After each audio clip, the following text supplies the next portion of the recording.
नमस्कार बंधुरा नीलगोपाल एकाडेमिर पक्ष থেকে আপনাদের স্বাগত জানাই আরও একটি গুরুত্বপূর্ণ আপডেট নিয়ে আমি আপনাদের সামনে হাজির হয়েছি।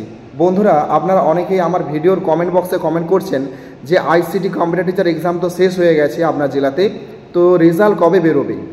প্রথমেই আমি আপনাদের জানিয়ে রাখি ওয়েস্ট বেঙ্গলের সমস্ত ডিস্ট্রিক্টে যেখানে যেখানে আইসিটি কম্পিউটার টিচার নিয়োগ করা হবে সেই সমস্ত ডিস্ট্রিক্টে আগে এক্সাম সমাপ্ত হবে। তো এক্সাম শেষ হবার পর যে সমস্ত ডিস্ট্রিক্টে আইসিটি কম্পিউটার টিচার নিয়োগ করা হবে, যেসব স্কুলগুলোতে আইসিটি কম্পিউটার টিচার যাবে সেই সমস্ত স্কুলে আগে কিট প্রোভাইড করা হবে। কিট বলতে কি না, পুরো কম্পিউটার সাথে প্রজেক্টর এবং তার সাথে আনুষঙ্গিক অনেক ডিভাইস কিন্তু প্রোভাইড করা হবে।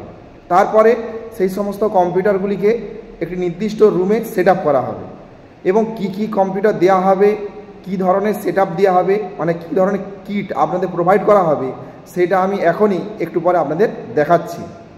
তো সেই সমস্ত কিটের সেট আপ সম্পন্ন হওয়ার পর যে সমস্ত ক্যান্ডিডেটকে আইসিটি কম্পিউটার টিচার হিসাবে মনোনীত করা হবে তাদের ফোনে একটা মেল যাবে।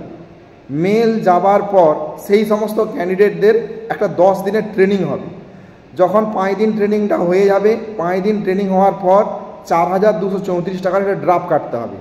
সেই ড্রাফট ওই স্যারেদিকে জমা দিতে হবে। জমা দেওয়ার পর আরও 5 দিন ট্রেনিং কমপ্লিট হবে। 10 দিনের মাথায় আপনার হাতে অ্যাপয়েন্টমেন্ট লেটার ধরিয়ে দেওয়া হবে এবং সেই অ্যাপয়েন্টমেন্ট লেটার নিয়ে পরবর্তী দিন আপনি নির্দিষ্ট স্কুলে যেখানে আপনাকে সিলেক্টেড করা হয়েছে সেই স্কুলে আপনি জয়েন করতে পারবেন। বন্ধুরা আমি যতটুকু দেখেছি একমাত্র এই আইসিটি কম্পিউটার টিচার নিয়োগ খুব দ্রুততর হয়, অত্যন্ত ফাস্ট।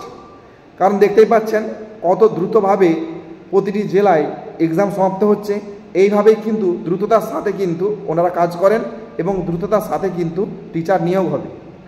তো এবার আসি যে কী কিট আপনাদের প্রোভাইড করা হবে সেটাই আমি আপনাদের এখন দেখাবো। বন্ধুরা আপনাদের এই রকম একটা প্রজেক্টর কিন্তু দেয়া হবে এবং তার সাথে এই রকম একটা স্মার্ট বোর্ড আপনাদের প্রোভাইড করা হবে। এই স্মার্ট বোর্ডে একটা কলম দেওয়া হবে আপনাকে, সেই কলমের সাহায্যে আপনি লিখতে পারবেন এবং ছেলেমেয়েরা কিন্তু সব কিছু দেখতে পাবে। তার সাথে সাথে এখানে আপনি গুগলে ক্লিক করে যে কোনো বিষয়বস্তু ছেলে মেয়েদের দেখাতে পারবেন। এইটা হলো স্মার্ট বোর্ড এবং তার সঙ্গে এই স্মার্ট প্রজেক্টরটা দেয়া হবে। তার সাথে সাথে এখানে দেখুন 1 2 3 তিনটা কিন্তু দামি স্পিকার দেওয়া হবে, যেখানে সাউন্ড কোয়ালিটি খুবই উন্নত মানের। এগুলো কিন্তু আপনাদের প্রথমত প্রোভাইড করা হবে। এরপরে আসি, এখানে আপনাদের একটা প্রিন্টার মেশিন দেওয়া হবে। প্রিন্টার মেশিনটা খুবই উন্নত মানের এবং তার সাথে দেখুন এই প্রিন্টার মেশিনের ওপরে, এই ডেস্কটার ওপরে একটা রাউটার বসানো আছে, মানে আপনার পুরো রুমটায় নেট কানেকশন থাকবে। আপনি যে কোনো কম্পিউটার থেকে প্রিন্ট করবেন, এই একটা প্রিন্টার মেশিন থেকে প্রিন্ট বেরোবে। টোটাল কিন্তু বন্ধুরা আপনাদের 10টা কিন্তু কম্পিউটার দেওয়া হবে এবং তার সাথে যে দেখুন পেছনের দিকে একটা ডবল কেবি ইউপিএস দেওয়া হবে। এই ডবল কেবি ইউপিএস এর এতই ক্ষমতা, কারেন্ট চলে যাওয়ার পরও 1 থেকে 1.5 ঘন্টা পর্যন্ত কম্পিউটার চালু থাকবে এবং আপনি প্রিন্টার মেশিন থেকে প্রিন্ট করতে পারবেন এই ডবল কেবি ইউপিএসের সাহায্যে। তো এই রকম কিন্তু আপনাদের একটা দামি প্রিন্টার দেওয়া হবে, তার সাথে সাথে একটা রাউটার দেওয়া হবে। সেই রাউটারের সাহায্যে আপনি নেট কানেকশন করে সমস্ত কম্পিউটার চালু করতে পারবেন। আর এই রকম আপনাদের 10টা কিন্তু কম্পিউটার দেয়া হবে। 10টা কম্পিউটার আপনাদের দেয়া হবে এবং 10টা কম্পিউটারের সাথে সাথে আপনাদের 20খানা চেয়ার প্রোভাইড করা হবে এবং 10টা ডেস্ক প্রোভাইড করা হবে। তার সাথে সাথে নেট কানেকশন করার জন্য একটা মোডেম প্রোভাইড করা হবে আপনাকে। সেই মোডেম কানেক্ট করে, মোডেমটা কিন্তু খুব ফাস্ট কাজ করে এবং তার সাথে সবচেয়ে গুরুত্বপূর্ণ যে জিনিসটা সেটা হলো ল্যাপটপ। হ্যাঁ বন্ধুরা, আপনাদের একটা ল্যাপটপ প্রোভাইড করা হবে, খুব দামি ল্যাপটপ, ডেলের প্রায় 55,000 টাকা দাম আছে সেই ল্যাপটপটার। সেই ল্যাপটপটা আপনাদের প্রোভাইড করা হবে।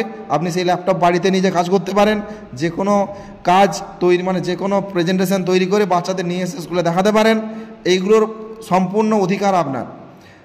কাজ চাকরি পাওয়ার পর এই পুরো রুমটার অধিকার কিন্তু শুধুমাত্র আপনার। এই সমস্ত কম্পিউটার স্কুল কর্তৃপক্ষ কোনোভাবেই কিন্তু ইউজ করতে পারবে না, শুধুমাত্র আপনি ইউজ করতে পারবেন। আপনি যদি পারমিশন দেন তাহলে এই ল্যাপটপ আপনার স্কুল ব্যবহার করতে পারবে, নয়তো কেউ ব্যবহার করতে পারবে না। 10টা কম্পিউটার দেওয়া হবে এবং 10টা কম্পিউটার সাথে সাথে একটা ল্যাপটপ দেওয়া হবে। ল্যাপটপের সাথে সাথে একটা স্মার্ট প্রজেক্টর, একটা স্মার্ট বোর্ড দেওয়া হবে, দামি স্পিকার দেওয়া হবে এবং তার সাথে 2 KB ইউপিএস দেওয়া হবে। এতগুলো জিনিস আপনাদের কিন্তু প্রোভাইড করা হবে। এরপর বন্ধুরা, যে সমস্ত ডিস্ট্রিক্টে এখনও পর্যন্ত এক্সাম সমাপ্ত হয়নি সেই সমস্ত জেলার জন্য আমি কিছু গুরুত্বপূর্ণ প্রশ্ন সেট আপ করেছি, সেইগুলি বিস্তারিত আলোচনা করব। বন্ধুরা, অ্যালগোরিদম থেকে কিন্তু অনেক প্রশ্ন আসছে, এই জন্য আজকের আমি অ্যালগোরিদম থেকে এবং সি প্রোগ্রামিং থেকে কিছু গুরুত্বপূর্ণ প্রশ্ন আলোচনা করব। প্রথম প্রশ্ন, সহজ সরল ভাষায় লেখা একগুচ্ছ নির্দেশের নাম হলো অ্যালগোরিদম। বন্ধুরা, এই অ্যালগোরিদম নিয়মেই কিন্তু কম্পিউটার কাজ করে।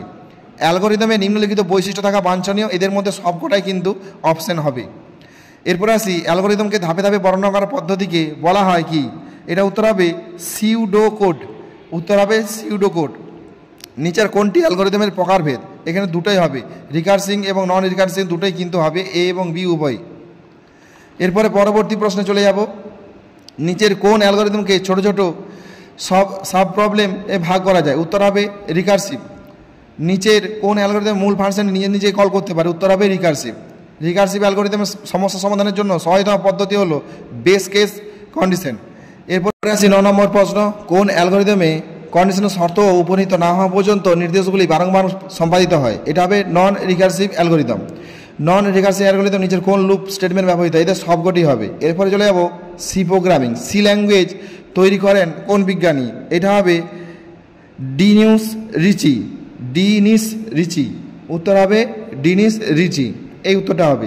নিচের কোনটি high level structure programming language? উত্তর হবে সি। নিচের কোনটি high level structure programming language? উত্তর হবে সি। সি ল্যাঙ্গুয়েজের বৈশিষ্ট্য হলো এদের সবকটি হবে। এরপরে সে 5 নম্বর প্রশ্ন, সি ল্যাঙ্গুয়েজ MAIN ফাংশন কোন বন্ধনীর মধ্যে লেখা হয়? উত্তর হবে এই যে দ্বিতীয় বন্ধনী, এর উত্তরটা। নিচের কোনটি সি প্রোগ্রাম ব্যবহৃত হেডার ফাইল? এদের মধ্যে সবকটি। সি প্রোগ্রাম ডকুমেন্টেশন সেকশন কী লেখা থাকে? উত্তর হবে কমেন্ট। এইভাবে বন্ধুরা বাকি যে প্রশ্নগুলি আছে এই প্রশ্নগুলি আপনারা একটু দেখে নেবেন। এখানে আমি গুরুত্বপূর্ণ কিছু সি প্রোগ্রামিংয়ের প্রশ্ন এবং তার সাথে সাথে অ্যালগোরিদমের প্রশ্ন কিছু দিলাম, এগুলি আপনারা একটু পড়ে নেবেন, কারণ সমস্ত প্রশ্ন আলোচনা করতে গেলে অনেক সময় লেগে যাবে, ভিডিওটা লেন্দি হয়ে যাবে। সো বন্ধুরা, আজ এই পর্যন্তই, দেখায় পরবর্তী নতুন কোনো ভিডিওতে নতুন কোনো টপিক নিয়ে। ততক্ষণ আপনারা প্রত্যেকে ভালো থাকুন, সুস্থ থাকুন, বেস্ট অফ লাক।